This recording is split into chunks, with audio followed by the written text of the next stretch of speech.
తెల్ల జిల్లేడు అంటారండి దీన్ని. జిల్లేడులో 2, 3 రకాలు ఉంటాయి.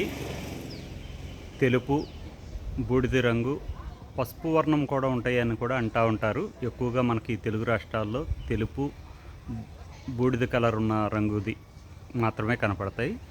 ఈ తెల్ల జిల్లేడు వినాయకుడికి, శివుడికి పువ్వులు, ఆకులు పూజిస్తూ ఉంటారు. దీని ఆయుర్వేదంగా కూడా చాలా ప్రాముఖ్యత కలిగి ఉంటుందండి ఈ తెల్ల జిల్లేడు. దీని వేర్లను కూడా